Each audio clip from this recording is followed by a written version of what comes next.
സ്വർണ്ണവില വെറും 3 വർഷം കൊണ്ട് ഡബിൾ. ഗ്രാമിന് 10,000 കടന്ന് വില സർവകാല റെക്കോർഡിൽ. 2022 ഡിസംബർ 29-ന് 40,040 രൂപയായിരുന്ന പവൻ വില ഇന്ന് എത്തി നിൽക്കുന്നത് 80,880.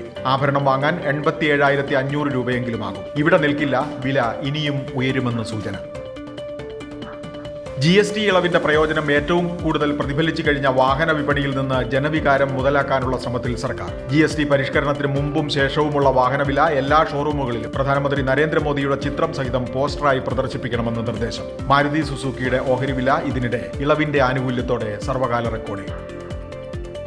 നഷ്ടപ്രതാപം ചുമക്കുന്നതിനിടയിൽ KSRTCക്കുമുണ്ട് റെക്കോർഡിന്റെ കഥ പറയാൻ. തിങ്കളാഴ്ചത്തെ ടിക്കറ്റ് വരുമാനം 10.19 കോടി രൂപ, സർവകാല റെക്കോർഡ്. 4,607 ബസ്സുകളാണ് അന്ന് ഓടിയത്. രക്ഷപ്പെടാനുള്ള പുറപ്പാടാണോ? ഇന്ത്യയിൽ റീഇൻഷുറൻസ് ബിസിനസ് നടത്താൻ ജിയോ ഫിനാൻഷ്യൽ സർവീസസ്, ജർമ്മനിയുടെ അലയൻസ് എന്നിവ സംയുക്ത സംരംഭം രൂപീകരിച്ചു. പേര് Allianz Jio reinsurance limited. Insurance വികസന നിയന്ത്രണ അതോറിറ്റിയിൽ നിന്ന് കമ്പനിക്ക് നിരാക്ഷേപ പത്രം ലഭിച്ചു.